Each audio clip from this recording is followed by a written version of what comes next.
하나님의 뜻, 우리의 응답, 거룩 7번째 시간이 되었네요. 오늘 나눌 말씀의 주제는 거룩함과 성적 정결이라는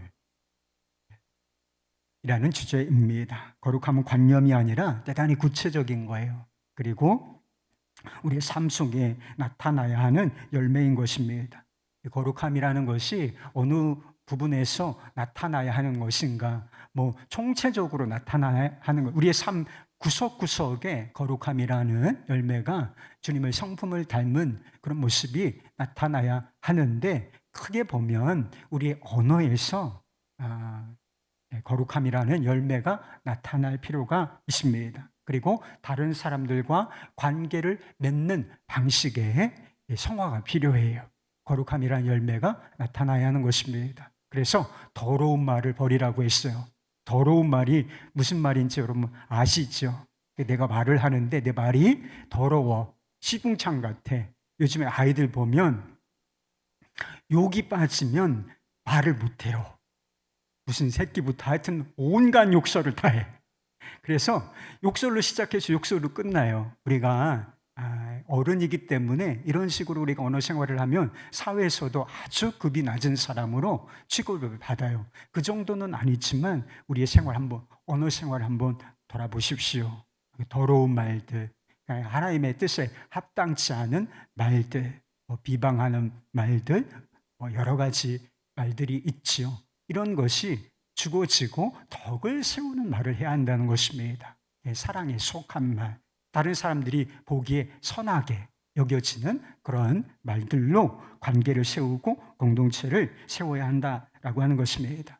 그리고 하나님께서 우리를 얼마나 사랑하셨습니까? 우리를 사랑하시고 용서하시고 아주 관대하게 품어주신 것처럼 다른 사람과 관계를 맺을 때 꼭 그래야 된다는 것입니다. 은혜는 이렇게 통해야 되는 거예요. 하나님께서 우리를 은혜로 대하셨으면, 그래서 은혜의 단말 종착역이 아니라 이게 딱 뚫려가지고 하나님께서 우리가 하나님처럼 은혜를 베풀 수는 없죠. 하나님처럼 사랑하고 용서하기는 어려워도 속성이 그래야 된다는 것입니다. 다른 사람을 사랑과 용서와 관대함으로 대하고 그들과 관계를 맺어야 한다는 것입니다. 또 하나 거룩함이 드러나야 할 중요한 영역이 있는데 그것이 바로 성적인 영역이라는 것입니다. 본문 말씀에서 사도 바울은 그리스도인들을 향한 하나님의 분명한 뜻을 선포하죠. 하나님의 뜻은 이것이니 너희의 거룩함이라. 하나님의 뜻은 이것이니 너희의 거룩함이라. 우리가 거룩하게 살기를 바라신다. 이렇게 그것이 하나님의 뜻이다라고 분명하게 선포하고 있는 것입니다. 근데 그 뒤에 구체적으로 우리가 어떻게 거룩하게 살 것인가 이야기하고 있다는 것입니다. 3절, 5절까지의 말씀, 음란을 버리고 각각 거룩함과 존귀함으로 자기 안에 대할 줄을 알고 하나님을 모르는 이방인과 같이 세욕을 따르지 말라. 이렇게 말씀하셨어요. 그리스도인들이 거룩한 삶을 사는데 성적인 정결이 아주 중요한 문제임을, 하나님의 뜻은 이것이니 너희의 거룩함이라, 곧 음란을 버리고, 바로 음란이라고 하는 문제를 거론하는 것을 보면 이게 성적인 정결이라고 하는 것이 우리의 삶에 있어서 우리가 그리스도인으로서 그리스도인답게 하나님의 자녀답게 사는 이 문제에 있어서 얼마나 중요한 문제인지를 알 수가 있는 것이지요. 거룩함이라고 하는 것은 구별됨이라고 말씀을 드렸어요. 죄와 세상에서 구별되어 하나님의 기준에 이렇게 부합하여 살아가는 것, 이것이 거룩함의 정의라고 말씀을 드렸습니다. 여러분, 우리가 사는 세상이 어떤 세상인 것입니까?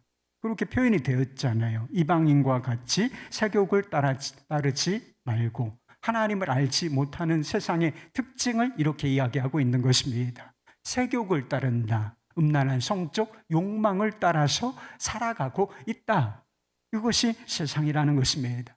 그리고 예수님께서 세상을 딱 한마디로 요약을 하신 적이 있는데, 세상이 어떤 세상이라고 표현하셨을 것 같습니까? 이 악하고 음란한 세대, 이렇게 표현을 하셨다는 것입니다. 여기서 음란이라고 하는 것이 성적인 것만 다루는 것은 결코 아니지만 영적으로 음란한 것까지를 포함하는 거예요. 그러나 여러분, 이 음란에 분명히 저는 성적인 음란함도 부정함도 포함되어 있다고 생각한다는 것입니다. 이 악하고 음란한 세대, 세상, 세욕을 따르는 세상, 그러니까 우리가 그리스도인의 정체성을 가지고 거룩함을 추구하는 사람이라면 어찌 살아야 하겠습니까? 이 세대를 본받지 말고 세욕을 따르고 음란한 세대를 따르지 말고 그것에 구별되어 성적으로 정결한 삶을 살아야 마땅한 것이지요. 그렇다면 음란이라는 것이 무엇이냐, 또는 간음이라는 것이 무엇이냐, 이것을 정의하는 것이 중요하겠다고 싶은데요. 성이라고 하는 것은 하나님의 선물이에요. 그런데 이 선물을 사용하는데 하나님께서 조건과 제한을 두셨다. 성은 선물인데 이것을 사용하는 일정한 조건과 제한을 두셨다. 이것을 이해할 필요가 있다는 것입니다. 하나님께서 아담과 하와에게 결혼을 명하시면서 이렇게 말씀하셨어요. 창세기 1장 24절 말씀, 이러므로 남자가 부모를 떠나 그의 아내와 합하여 둘이 한 몸을 이룰지로다. 그러니까 한 남자와 한 여자로 이루어진 결혼 관계 안에서 이 육체적인 연합, 이것이 한 몸을 이룰지로다. 이게 꼭 육체적인 연합만을 의미하는 것은 아니에요. 뭐 육체만 하나 되면 됩니까? 마음이, 관계가 하나 되어야 하는 것이지요. 그것까지 아주 포괄하는 것이지만 여기 보세요. 한 몸을 이룰지로다. 성적인 연합을 의미하는 것입니다. 그래서 남자와 여자, 이 결혼 관계 안에서 이루어져야 한다라고 말씀하고 있는 것입니다. 그래서 음란이라는 또는 간음이라고 하는 것은 하나님께서 정하신 결혼 관계에서, 결혼 관계 밖에서, 아니라 결혼 관계 밖에서 벌어지는 모든 성적 행위를 말하는 것입니다. 뭐가 포함되겠어요? 결혼하기 전에 결혼을 안 했어요. 근데 성관계를 갖는 거예요. 이게 음란입니다. 이게 바로 간음인 거예요. 그리고 동거하는 거죠. 결혼식은 약속은 하지 않았어요. 그리고 뭐 실제로 어떤 서류를 이렇게 부부관계가 된 것은 아니에요. 공적으로. 그런데 동거하면서 성적인 관계를 갖는 것, 이것도 음란이고 간음인 것입니다. 배우자가 있어요. 서로 배우자가 있는데 한쪽이 있든지 둘 다 있든지. 그런데 배우자가 있는 사람들끼리 어떤 성적인 연합을 갖는 것, 이것도 음란이고 간음인 것입니다. 그리고 성을 팔고 사는 행위 있지 않습니까? 매춘도 그렇고 동성애, 이게 한 남자와 한 여자의 연합이라는 것입니다. 하나님께서 계획하신 성적 연합은 이 조건, 이 제한이 있는 것입니다. 그런데 이 선을 넘는 거죠. 그러니까 성별의 성을 넘게 되는 거예요. 그래서 남자가 남자, 여자가 여자와 함께 입체적 연합을 갖는 것도 역시 간음이고 음란인 것입니다. 이게 좀 지나친데 실제로 있는 일이에요. 수관이라고 해가지고, 수관, 사람과 동물 사이에 이제 이게 인간을 뛰어넘는 거야. 인간이라는 선을 뛰어넘어서 수관이 없을 것 같습니까, 여러분? 있어요. 수관이라는 행위가 실제로 있는데 이것까지 이런 결혼 관계 밖에서 벌어지는 모든 성적 연합이 다 음란이요 간음인 것입니다. 이런 행위들뿐만 아니라 예수님께서 뭐라고 말씀하셨느냐 하면 음욕을 품고 여자를 보는 자마다 이미 간음하였느니라 이렇게 말씀하셨습니다. 그래서 음란한 욕구, 성적 욕망, 그것과 간음이라는 거, 제가 지금까지 말씀드렸던 이 성적 일탈 행위, 이것이 같은 수준에 놓여져 있다는 것입니다. 그래서 왜 이런 일이 있겠어요? 아직 마음에 있는 거예요. 뭐 행위가 이루어진 것은 아닌데 마음속에서 음란한 생각을 품었습니다. 음란한 욕구가 생겼어요. 이게 똑같이 간음이라는 거예요. 왜요? 성경에서 세상은 행위만 보지만, 행위만 판단하지만 죄가 어디서부터 시작이 되는 것입니까? 성경이 정의하기를 죄는 항상 마음에서부터 시작된다라고 말씀하고 있기 때문에 마음에서 죄가 시작된 것이라 이렇게 보신다는 것입니다. 10계명의 7번째 계명이 간음하지 말라 하는 말씀인 것이죠. 부정적인 명령 형태죠. 간음하지 말라, 뭐뭐하지 말라. 그래서 그 많은 부정적인 명령 형태이지만 이것을 잘 뜯어보면 왜 이 명령을 주셨는지 이해할 수가 있어요. 긍정적으로는 부부 관계를 보호하라는 것입니다. 부부 관계를 보호하고, 여러분 부부 관계가 그냥 부부 관계만 있는 것은 아니고 이 부부 관계는 가정의 기초예요. 근간이 되는 관계인 것입니다. 그래서 말하자면 가정을 보호하라. 가정을 이 부정적인 것으로부터, 죄로부터, 그리고 죄가 가져오는 불행과 고통으로부터 이 가정을 보호하라. 이런 명령으로 주신 것이다 하는 것입니다. 그렇기 때문에 음란의 죄는 개인적인 문제일 뿐만 아니라 가정의 문제이고, 그리고 가정과 이렇게 맞닿아 있는 사회의 문제인 것입니다. 한번 내가 마음대로 내 몸 사용하는데 누가 뭐라고 할 거야? 그게 아니라는 거예요. 다 가정의 문제가 생기고 이 사회에 문제가 생기는 그런 죄라는 것입니다.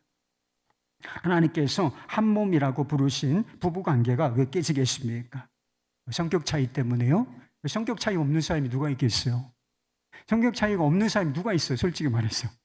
부부 사이에 성격 차이가 전혀 없는 사람이 있어요? 그런 사람은 없어요. 다 달라요. 다 성격 차이, 삶의 어떤 배경이나 성향 차이가 있는 것입니다. 그럼 사랑으로 극복하고 그러고 살다 보면 차이가 있어서 더 아름다운 관계가 되는 거, 이것이 하나님의 계획인 것입니다. 그런데 중요한, 요새 뭐 조금 순위가 달라졌다고는 하는데 외도, 그러니까 배우자의 성적 부정, 이것이 이혼에 굉장히 중요한 사유예요. 그러니까 이것과 관련된 그런 문제들이 가정 안에 엄청나게 많이 있다는 것입니다. 부부 관계가 깨어지잖아요. 성적인 문제, 성적인 일탈로 말미암아 이게 부부 관계가 깨어지지 않습니까? 그걸로 끝나는 게 아니에요. 아이들은 또 어떻게 합니까? 그래서 2차, 3차, 뭐 4차 이런 아주 막 문제 덩어리가 거기서부터 시작이 된다는 거. 그러니까 간음하지 말라고 말씀하시는 거예요. 이 부부간에 이 가장 기초가 되고 단단한 연합을 이루어야 할 이 부부관계를 깨뜨리는 일이기 때문에 여기서부터 너희 가정을 지키라. 막 이게 문제 덩어리가 되기 때문에 그렇게 주님께서 금지 명령을 내리신 것이다 하는 것입니다. 요즘에 동거는 너무 흔한 일이 되었고 동성애와 동성결혼까지 합법화하고자 하는 시대에 살고 있어요. 하나님께서 정의하신 가정의 기초까지 근간을 막 흔들어 대는 거예요. 여러분 통과되면 좋을 것 같아요. 그래서 우리가 할 수 있을 때까지 저항하고 막아 서야 하는 것입니다. 그렇게 기도해 주시기를 바라요. 이 가정이 보호되지 않으면 사회가 어떻게 보호가 될 수가 있습니까? 행복이 아니라 다 불행을 가져오는 일들이라고 하는 것입니다. 모든 죄가 그렇듯이 음란의 죄도 주님과의 관계를 멀어지게 하는 것입니다. 행위로든 마음으로든 음란에 빠져 있으면 어떻게 될 것 같아요? 음란하고서 기도가 잘 될 것 같습니까? 음란에 빠져 있으면서 그것이 뭐 행위로든 어떤 생각으로든 음란물이든 이런 거에 빠지면서 기도가 잘 될 것 같냐고요. 예배가 예배답게 드려질 것 같냐고요. 주님과의 친밀함과 연합을 이룰 수 있을 것 같냐고요. 그렇지 못합니다, 여러분. 주님과 닮을 수가 없어요. 하나님의 뜻은 거룩함에 이룰 수가 없게 된다는 것입니다. 이것이 음란이 가진 심각한 문제라니까요. 에베소서에 보면 음행하는 자들에 대한 아주 직격탄이 있어요. 아주 심각한 경고의 말씀이 있습니다. 에베소서 말씀만 있는 게 아니라 완성된 천국을 보여주는 계시록에도 똑같은 말씀, 거의 똑같은 말씀이 나와요. 그런데 에베소서 5장 5절 말씀은 이런 말씀이 있습니다. 너희도 정녕 이것을 알거니와 음행하는 자나 더러운 자나 탐하는 자나 곧 우상숭배자는 다 그리스도와 하나님의 나라에서 기업을 얻지 못하리라. 이게 무슨 뜻인지 아세요? 간단하게 말하면 천국이 못 따라간다는 거예요. 우상숭배자가 천국에 들어갈 수 있습니까? 그런데 우상숭배자하고 더러운 자하고 그리고 음행하는 자가 같은 수준에 있어요. 그래서 우리가 회개하면 됐지. 회개했는데 하나님 우리 포기하지 않는다고 하셨는데, 그런데 이게 무슨 뜻이냐면 우리가 거듭났다고 하는 거, 우리의 회심이 진짜냐, 그것을 의심케 만드는 것이 바로 음행이라고 하는 죄라고 하는 것입니다. 어쩌다 한번 넘어진 게 아니고 늘 여기에 빠져 살아. 음란의 노예로 살아. 그러면 여러분 회심한 거 아니에요. 스스로를 속이지 마십시오. 여기 분명히 돼 있다. 제 이야기가 아니라 음행하는 자는, 여기 조건이 늘 음행하는 자는 그런 조건도 안 달려 있어요. 근데 음행하는 자가 계시록 말씀에도 한번 보세요. 똑같아요. 하나님 나라에 들어갈 수 없다. 이런 말씀이 나오는 것을 보면 이게 얼마나 심각한 문제인지를 우리가 깨달아야 한다는 것입니다. 그렇다면 우리가 어떻게 성적으로 정결한 삶을 살 수 있을까요? 첫째는 중요한 문제인데 성적으로 성경적인 기준을 가져야 한다는 것입니다. 성에 대한 성경적인 기준을 가져야 한다라고 하는 것입니다. 성에 대한 성경적인 기준이 무엇이겠습니까? 좀 전에 말씀드린 것처럼 성은 하나님의 선물이고 이 선물은 결혼한 부부 관계 안에서만 누려야 한다는 사실인 것입니다. 성적인 친밀함을 얼마든지 사용해도 좋다, 누려도 좋다라고 허용하셨지만 제한을 두셨다니까요. 부부라는 제한과 조건을 두셨다는 것입니다. 그리고 성적으로 행위만 안 하면 되지, 무슨 성을 사고 팔고 그런 곳을 가지만 않으면 되지, 그게 아니라니까요. 이 성을 보고서 음란한 생각을 품고 욕구를 갖는 거, 이거 자체도 똑같은 간음이라니까요. 음란의 죄에 빠진 것이라니까요.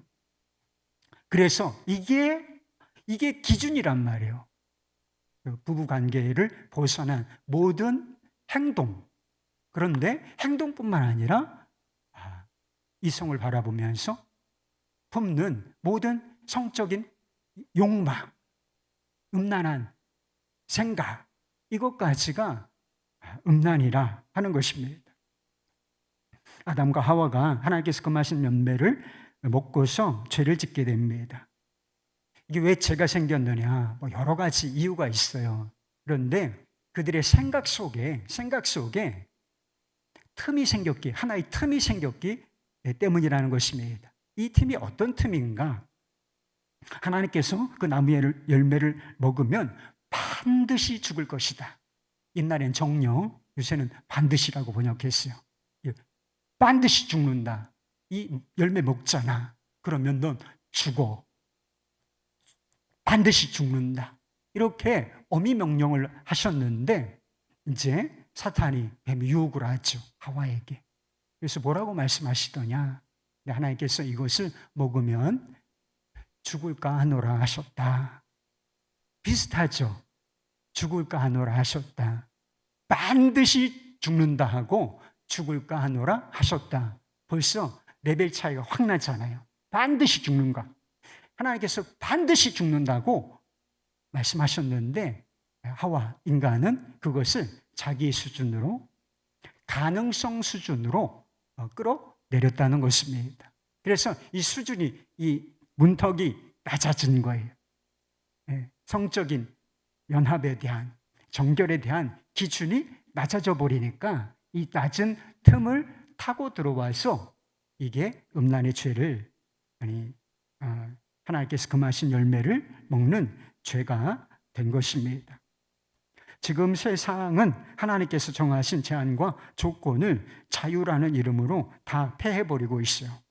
혼종 관계도 괜찮고, 동거도 괜찮고, 요즘에 동거하는 커플이 그렇게 많다는 거예요. 살아보고 결혼하면 행복할 것 같아요? 이 남자, 이 여자하고 살아보다가 마음에 안 들니까 다른 이성하고 또 만나서 살아보고, 그래서 결국 이 사람이구나 이렇게 하면 그게 행복한 결혼 될 것 같습니까? 근데 그런 생각을 가진 사람들이 요즘에 굉장히 젊은 층에서 굉장히 많다는 것입니다. 불륜도 괜찮아. 실제로 괜찮은 건 아니죠. 그런데 그 간통죄가 폐지된 지가 벌써 오래됐어요. 옛날엔 죄였는데 이게 사적인 문제라고 해서, 그래서 정부가, 헌법기관이 이불속 문제를 판단할 수 없다 이러면서 그것을 개인의 자유, 선택에 맡겨버렸다 하는 것입니다. 이제 동성애도 괜찮아요. 좀 전에 말씀드린 것처럼 동성애도 괜찮고 다 괜찮다는 것. 그것을 이제 합법화 시켜주려고 애를 쓰고 있는 사람들이 있다는 것입니다. 혼전 순결이나 부부 사이의 정절, 이건 이야기하면 요즘에 고대 사람 취급받아요. 3000년 전 사람이냐 당신은? 외계에서 왔냐? 이런 취급을 받아요. 혼전 순결, 정절 이런 건 얘기하면 그 단어 자체가 뭐 고대에서 온 것처럼 그렇게 느껴지고, 아직도 그렇게 고리타분한 생각에 빠져 있느냐, 이런 취급을 받게 되는 시대에 살고 있습니다. 근데 문제는 그리스도인들이 성경의 기준은 명확하단 말이에요. 그러니까 제가 말씀을 드렸잖아요. 그게 기준인데, 성경의 기준은 명확한데 그리스도인들도 이런 자유를 주장하고 그 마음껏 하나님이 정하신 제한을 뛰어넘는 이런 기준들을, 이런 흐름들을 받아들이고 있다는 것입니다. 이런 성의식, 자유롭고 낮은 성의식에 깊이 영향을 받고 있다는 것이 굉장히 문제라는 것입니다. 여러분, 자유를 주장하는 사람들은 성관계를 사랑으로 포장하는 것입니다. 자유로운 성관계가 사랑입니까? 동거하며 자유롭게 성적인 친밀함을 나누는 것이 사랑일까요? 문제는 여기에 책임이 빠져 있다는 것입니다. 자유라고 하는 것은 항상, 자유라고 하는 것은 뭐가 뒤따르냐면 그 자유를 사용했을 때의 책임이 뒤따르는 것입니다. 책임을 져야 하는 것입니다. 그런데 합법적인 관계가 아니야. 그런 관계 속에서 그냥 성적인 즐거움만, 기쁨만 추구하는 것이죠. 이게 책임이 빠진 거란 말이에요. 기쁨을 원하고 성적인 즐거움을 원하지만, 쾌락을 원하지만 뭐가 없다. 책임은 지지 않는 관계, 이게 무슨 사랑입니까? 이게 무슨 행복을 가져올 것 같아요? 이게 그래서 아무 제한 없이 그냥 자유만 부르짖고 그것을 추구하면 어떤 결과가 오는지 아시겠습니까, 여러분? 사람과 짐승의 차이가 뭐예요? 이런 걸 구별할 줄 안다는 걸.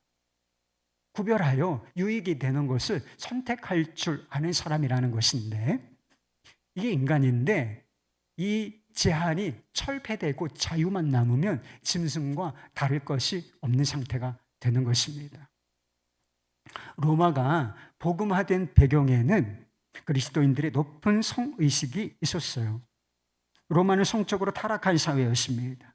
성적으로 얼마나 문란한가. 처녀 총각이 국보급이었다 그래요.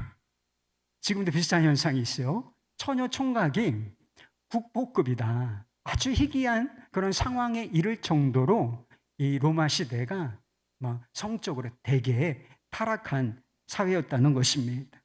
그런데 사람들이 사실은 성적으로 문란해요. 나는 막 성적인 자유를 추구하고 성적으로 문란해. 난 그렇게 살아도 괜찮다고 생각해. 그런데 결혼을 할 때는 이게 문제가 됩니다. 결혼을 할 때 내 배우자가 그런 사람이 되기를 바라겠어요? 내가 이 사람하고 저 사람하고 동거를 했어도 괜찮아요. 막 성적인 자유를 이 사람하고 저 사람하고 막 제한 없이 누렸어요. 그런데 내가 배우자가 될 사람이 그래도 되겠어요, 여러분? 다 원치 않아요. 다 배우자가 될 사람은 자기는 그렇게 죄를 마음껏 지었으면서도 결혼할 때 자기 배우자가 될 사람은 성적으로 순결했으면 좋겠다. 이걸 원한다니까요. 그래서 귀족층에서 결혼을 할 때 성적으로 순결한 사람이 누구냐 찾았다는 거예요. 그렇게 결혼하고 싶으니까. 그런데 딱 한 부류의 사람들이 성적으로 순결한 사람들이라는 사실을 알게 돼요. 그 사람들이 바로 그리스도인들이었습니다. 그래서 권력층에 의해서 막 예수를 믿는 것 때문에 박해를 받고 고통스러운 삶을 살아가던 그 사람들. 그런데 이게 성적으로 순결한 사람들이다.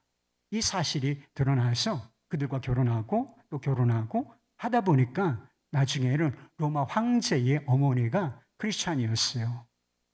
그래서 로마가 복음화되는 데 있어서 그리스도인들의 높은 성윤리가 한몫을 했다 하는 조사 결과가 있는 것입니다. 두 번째, 음란을 자극하는 것으로부터 피하라는 것입니다.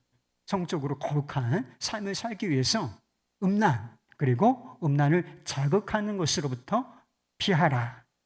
고린도전서 6장 18절 말씀이 있습니다. 음행을 피하라. 사람이 범하는 죄마다 몸 밖에 있거니와 음행하는 자는 자기 몸에 죄를 범하느니라. 음행을 피하라 이런 말씀이 있죠. 피하라. 이게 flee라고 하는 영어 단어인데 여기에 도망치다는 뜻이 있어요. 피하다, 도망치다 비슷한 의미인 것이죠. 보디발의 아내가 잘생긴 요셉을 보고서 성적으로 유혹을 하지 않습니까? 나와 동침하자. 나와 더불어 동침하자. 근데 요셉이 어떻게 반응했는지 여러분 아십니까? 아주머니 왜 이러세요? 주인 아주머니 이러시면 안 됩니다. 이렇게 하지 않고 아마 요셉의 막 마음이 간절했는지 보디발의 아내가 요셉의 옷을 붙잡았던 것 같아요. 그런데 그것을 뿌리치고서 옷을 겉옷이 버려두고서 그 현장을 도망쳤다 하는 것입니다. 근데 여기서 도망쳤다고 하는 표현이 나와요. 이 도망쳤다는 것이 바로 flee, 피하다라고 하는 단어인 것입니다. 그런데 우리가 음란이라는 문제에 대해서 요셉과 같은 태도를 취해야 한다라고 하는 것입니다. 성적인 유혹은, 성적인 욕망은 굉장히 강력한 거예요. 우리 안에 성적인 욕망이 없는 사람이 없어요. 이건 죽을 때까지 죽는 게 아닙니다, 여러분. 나이가 들면 성적인 욕망이 없어진다고요? 그런 건 없어요. 그래서 죽을 때까지 성적 욕망은 살아있고 이 여러 가지 욕망 중에서 가장 강력한 욕망 중에 하나이고, 그리고 우리는 이 성적인 유혹에 대해서 대단히 연약한 자들이라고 하는 것입니다. 그래서 이 정도는 괜찮겠지, 여기까지는 괜찮겠지, 이렇게 생각하고 도망치지 않으면 음란의 죄에 빠지게 되는 것입니다. 지난주에 고든 맥도날드 목사님 말씀을 드렸어요. 목사님인데 성적 부정을 통해서 꽉 밑바닥까지 추락했다가 다시 회복된 이야기를 드렸습니다. 근데 그 목사님이 그럼 평소에 그런 생각을 가지고 있었다는 거예요. 이런 성적인 문제, 목회자들 사이에 여성분들을 많이 만나니까 이런 성적인 어떤 유혹, 이런 문제에 대해서는 나는 그런 일은 없을 거야. 내게는 그런 일이 결코 일어나지 않을 거야. 이런 생각을 가지고 있었다는 것입니다. 그러니까 이런 생각을 가지고 있으니까 유혹이 올 때 도망치지 않은 거죠. 그러다가 유혹의 덫에 걸리고 만 것이었습니다. 그럼 다윗의 경우를 한번 생각해 보시기 바랍니다. 한가롭게 옥상을 거닐 때 밧세바가 왜 그때 목욕을 하는 거야? 하필이면 왜 그때 목욕을 하고 있는 것입니까? 그래서 이스라엘의 집 구조를 보니까 이렇게 층층이 옥상 구조로 돼 있어요. 그래서 높은 곳에서 아래가 이렇게 잘 보이는 구조로 되어 있습니다. 그래서 아랫집에서 이렇게 목욕을 하고 있는 홀고벗은 여인의 몸을 보게 된 것입니다. 여기까지는 죄예요, 죄가 아니에요.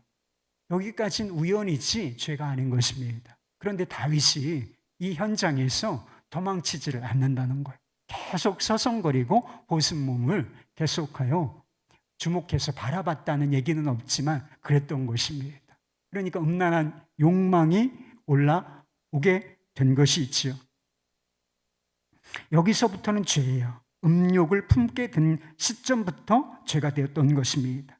그런데도 음욕을 버리지 않으니 이 음란한 욕망과 그리고 왕인 거라 이 엄청난 권세와 권력을 가지고 있는 사람, 음란한 욕망에 힘이 붙으니까 어떻게 된 거예요? 데려와라. 이래서 동침을, 간음을 하게 되었던 것입니다. 그리고 죄를 짓고도 회개하지 않으니까 그 죄를 덮으려고 하다가 결국에는 살인의 죄까지 짓게 되었던 것입니다.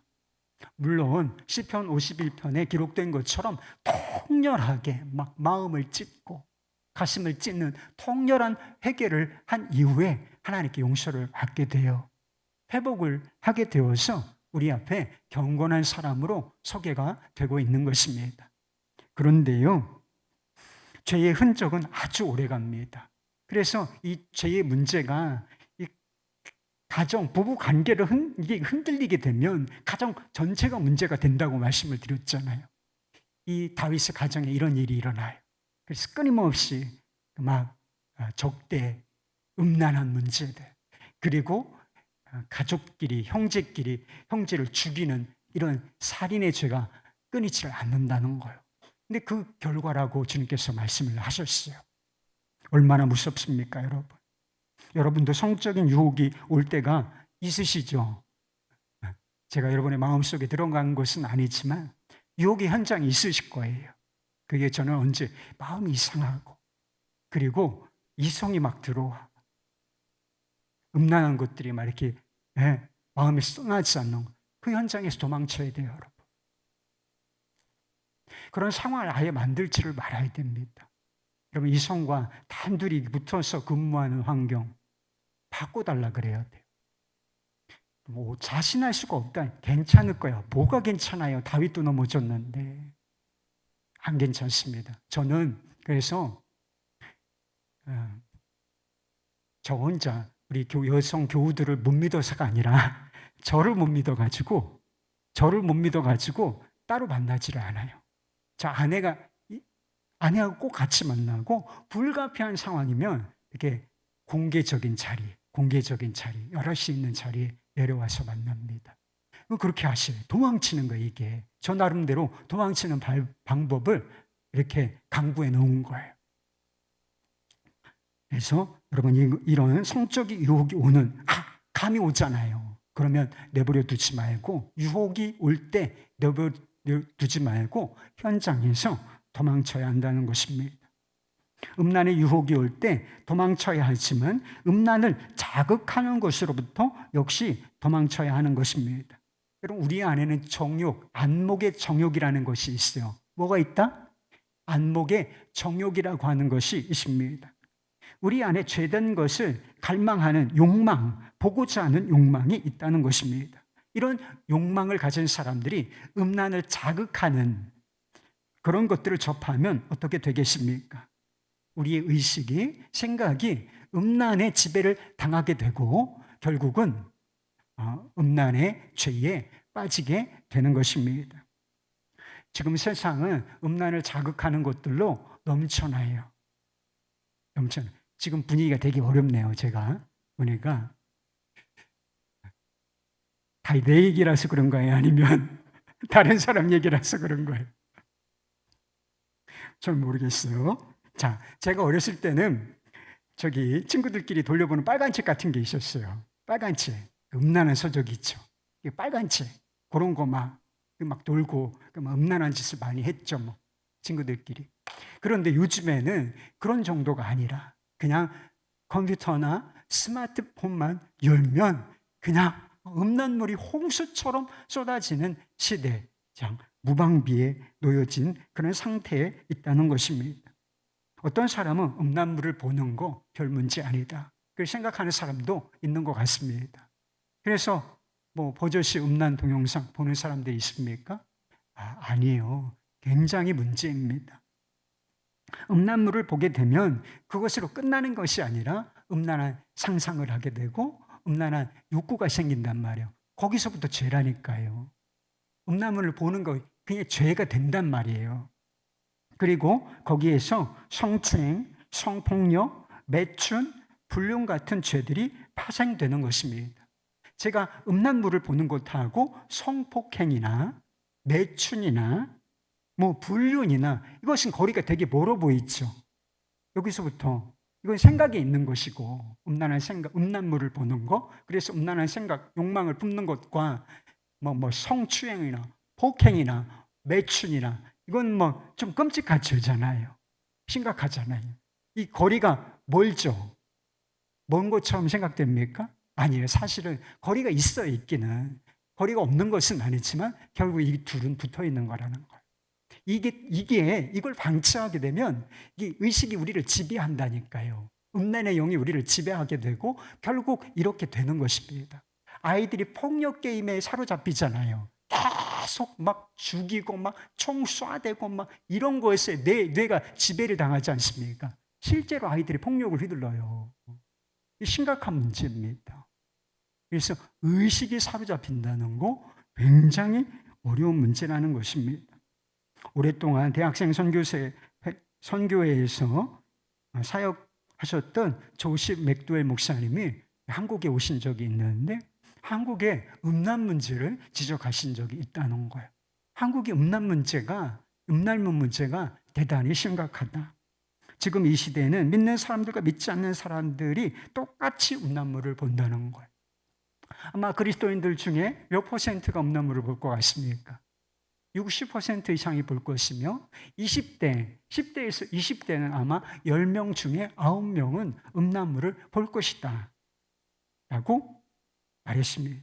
그런데 목회자들이 90% 이상은 괜찮다 이렇게 문제가 없다고 말한다는 것입니다. 술이나 마약에 중독된 것보다 음란물을 보게 되면 더 멈출 수가 없다는 것입니다. 결혼하고 나서도 음란물을 보는 것을 멈추는 사람이 없다는 거예요. 결국 뭐라고 말씀하셨느냐 하면 한국의 기독교 영성을 파괴시키는 것이 음란이다 이렇게 말했다는 것입니다. 그래서 이 한국교회가 음란의 문제를 잘 대처하지 않으면 이게 심각한 문제, 교회를 무너뜨리고 가정을 무너뜨리는 문제가 될 것이다 이렇게 경고하신 적이 있다는 것입니다. 그러면 음란물, 또 음란이라는 문제는 기독교 영성을 파괴할 정도로 아주 심각한 문제인 것입니다. 그런데 많은 그리스도인들이 이 음란물로부터 도망치지를 않는다는 거예요. 그럴 수 있지. 어때 저 정도는 괜찮지 하고서 막 거기에 중독되어 있는지도 모르고 자기가 중독되어 있는지도 몰라. 그래서 음란물에 빠져 사는 사람이 크리스찬들 중에서도 상당수라는 거예요. 그래서 분위기가 심각한 거예요. 제가 보니까. 전에 섬기던 교회에서 한 자매가 교회 홈페이지에서 남자 성도들에게 피를 토하는 심정으로 이런 글을 올렸던 적이 있어요. 믿음으로 사는 남자들이라고 하는 모임이 있는데 그 남자 성도들을 향해서 쓴 글이었습니다. 남자 성도들에게 부탁이 있습니다. 요즘 번번이 올라오는 성폭력 기사를 보면 남자들이 음란의 영으로부터 집어삼켜진 것 같아 화도 나고 눈물도 나고 슬픕니다. 심지어 친자식에게도 성폭력을 가하는 기사가 너무 자주 올라오고 있습니다. 얼마 전에는 대낮에 학교에 갔다가 오는 초등학교 2학년 남자아이까지 속여서 성폭행 시도를 한 기사를 보고 너무 충격을 받아 주님, 이 땅을 어찌하면 좋습니까? 타락하고 죄된 이 땅이 너무나 가슴이 아파 정말 집에 오는 내내 눈물이 그치지 않았고 집에 오자마자 가방을 던지고 그 자리에 무릎을 꿇고 회개하고 통곡하였습니다. 정말 음란의 영이 이 땅을 삼키려는가 봅니다. 저는 이 문제 하나만으로도 남성들이 합심하여 회개 운동을 해야 한다는 생각이 들었습니다. 모든 크리스천 남성들이 연합으로 거국적으로 이것에 대해서 애통해하고 남의 일이 아닌 내 일로 회개하는 운동이 일어나고 하나님의 거룩한 사람들로 회복되고 음란의 영과 포르노 중독에서 빠져나오도록 공론화하고 기도해야 하지 않을까요? 이 회개 기도가 믿음으로 사는 남자들에서 일어났으면 좋겠습니다. 그리고 남성들로 시작된 이 거룩한 사회운동으로 시작되는 거룩한 사회운동으로 일어났으면 좋겠습니다. 강력하게 남성들 내에서 차종작용과 회개운동, 거룩운동이 일어난다면 저는 분명히 마귀는 힘을 잃고 반드시 이 땅이 변할 것이라고 믿습니다. 여러분, 가정과 교회 공동체가 거룩하게 되기를 바라십니까? 이 땅이 악하고 음란한 세대라고 말씀하셨는데 이 땅이 회복되기를 원하시는 마음, 죄로 물든 이 땅이 회복되기를 바라십니까? 그렇다면 여러분, 특별히 남성들이요, 여자도 그렇죠. 음란물로부터 도망치시기 바랍니다. 아이, 괜찮지. 나 결혼했으니까 안 괜찮다니까요. 그럼 여러분들의 영성을 파괴하고 있다고요. 가정을 파괴하고 있는 것이고 그것이 교회 공동체를 무너뜨리고 있다는 사실을 잊지 않으시고, 그럼 음란물로부터 제발 도망치시기 바랍니다. 혼자 도망치지 말고 옆에 보고 있는 사람이 있으면 같이 도망치자고, 우리 거룩 운동을 일으켜보자고 한번 격려해 보시고 그렇게 살아내 보시기를 바랍니다. 성적으로 정결한 삶을 사는 길, 세 번째, 온전한 부부의 연합을 구하라는 것입니다. 부부관계의 거룩함을 추구하라는 거예요. 오늘 본문 말씀을 보면 음란을 버리고 또 도망치는 것 이상이 필요하다는 사실을 깨달을 수가 있게 돼요. 4절 말씀입니다. 각각 거룩함과 존귀함으로 자기 안에 대할 줄을 알고. 우리가 음란에 빠지는 것은 우리 안에 정욕이 있고 우리가 유혹에 약한 존재이기 때문입니다. 그런데 이 말씀을 보면 중요한 한 가지 이유가 더 있다는 사실을 알게 돼요. 성적인 욕망이 강하고 정욕이 있고 그리고 유혹이 너무나 강하고 약하고 유혹에 대한 우리의 대처가 너무나 약하고 유혹에 약한 존재이고 그래요. 그런데 한 가지 더 중요한 문제가 있다는 사실을 알게 된다. 배우자를 존귀히 여기지 않기 때문이라는 것입니다. 음란은 하나님께 죄를 짓는 것이고 자기 자신에게 죄를 짓는 거예요. 그래서 고린도전서에 보면 음행을 하는 자마다 자기 몸에 죄를 짓는 것이다, 이런 말씀이 나와요. 그리고 한 가지 더, 배우자에게 심각한 죄를 짓는 것입니다. 음욕을 품지 않습니까? 이성을 담는 다른 사람, 내 배우자가 아니야. 그래서 음란물을 보거나 그리고 그냥 자기 욕망을 따라서 이성을 향해서 음란한 욕망을 품지 않습니까? 그러면 그게 배우자에게 굉장히 모욕적인 일이고 배우자의 사랑을 배신하는 일이 되는 거예요. 배우자를 존귀히 여기지 않는 상황이 되는 것입니다. 하나님의 계획 속의 결혼은 사랑의 연합을 의미하는 것입니다. 내가 배우자를 사랑해요. 그리고 내 배우자, 내 아내, 남편을 굉장히 존귀하게 생각합니다. 여러분, 우리 남편을, 아내를 존귀하게, 그냥 귀하게 아니고 정말 주님께나 쓰는 표현이죠. 존귀하다. 이렇게 생각을 여기십니까? 그래서 하나님께서 계획하신 대로 온전한 사랑의 연합을 이루고 싶은 마음이 있습니다. 우리가 이런 마음의 상태잖아요. 내 배우자, 하나님께서 내게 짝지어 주신 배우자와 내가 그를 너무나 사랑하고 귀히 여기며 그와의 온전한 연합을 이루고 싶다. 그러면 음란이 얼마나 심각한 문제인지 금방 깨달아져요. 이게 얼마나 심각한 문제이고 배우자를 모욕하는 일이며 배신하는 일인 행위인지를 금방 알게 된다는 것입니다. 그런데 이게 막 음란물에 중독되어 있으면서도 이게 감이 없어. 배우자를 모욕하고 있는 것인지도 몰라요. 왜 그런 줄 아세요? 배우자를 깊이 사랑하고 귀히 여기고 하나님께서 짝지어 주신 이 언합을 온전히 이루려고 하는 마음이 없기 때문인 거예요. 성경은 부부관계의 기준을 예수님과 우리 사이의 관계에 비유하고 있어요. 정도가 그렇다는 거예요. 에베소서 5장 24절 말씀.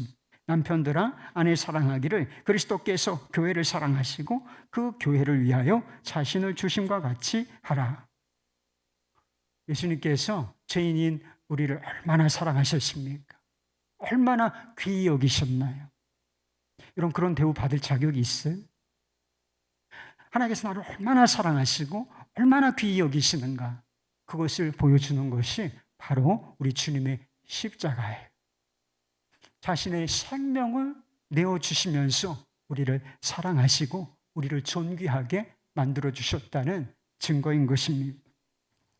그런데 그 기준으로 남편들에게 아내를 사랑하라 이렇게 말씀하고 있는 것입니다. 역으로도 똑같아요. 그런 기준으로 아내가 남편을 그리 사랑하라 이렇게 말씀을 하고 계시는 것입니다. 그 사랑 안에서 온전한 연합을 이루라고 하는 것입니다. 그런 거룩함이라고 다 행복을 원해요. 그래서 음란에 빠지는 것도 행복을 원하기 때문에 그런지도 몰라요. 그런데요, 이 진정한 행복은 거룩함과 불가분의 관계예요. 부정한 욕망과 쾌락을 따르면 진정한 기쁨과 행복을 잃게 되어 있는 것입니다. 서로에게 자신을 온전히 내어주는 관계, 다른 사람이 절대 끼어들 수 없는 관계, 이 거룩한 관계에 진짜 자유가 주어지는 것입니다.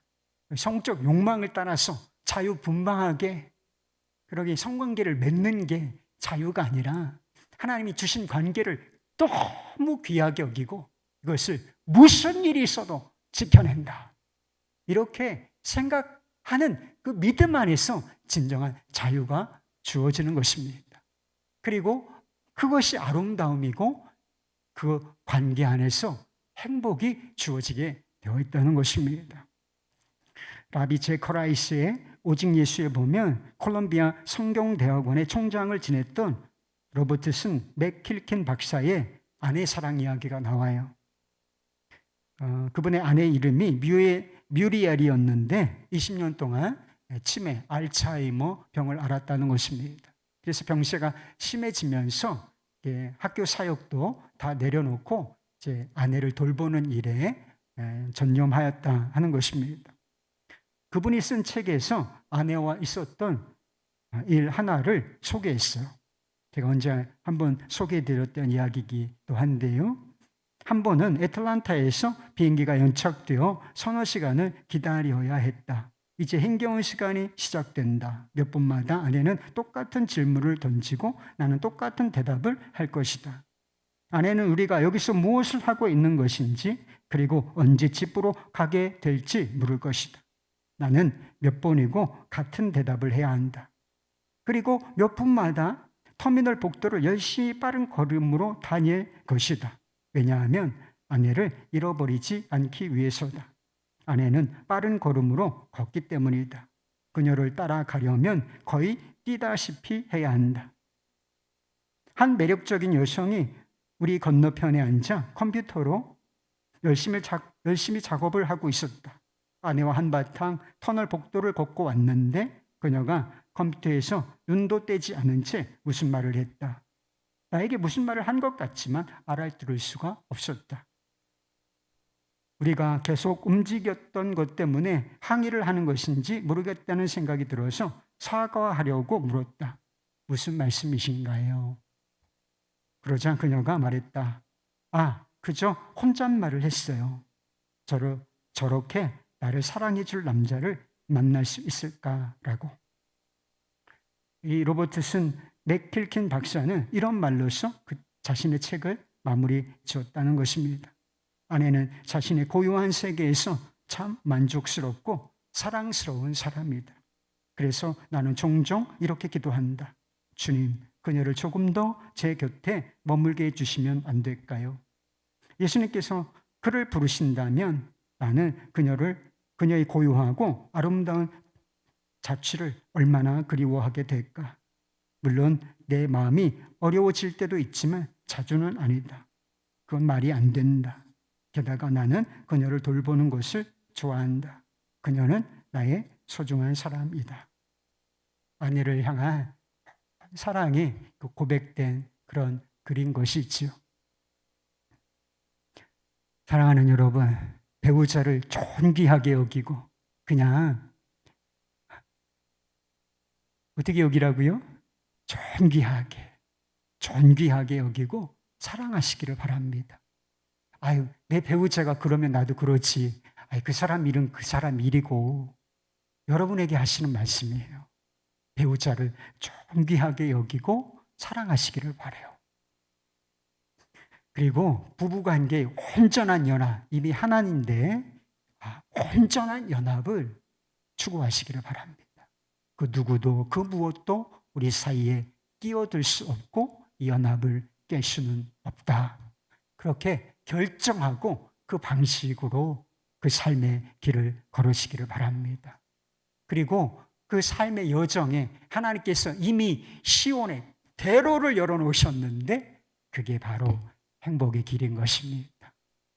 아름다운 행복을 누리실 수 있는 여러분 되실 수 있기를, 그 거룩한 관계 안에서 행복을 누리실 수 있기를 주의 이름으로 축복합니다.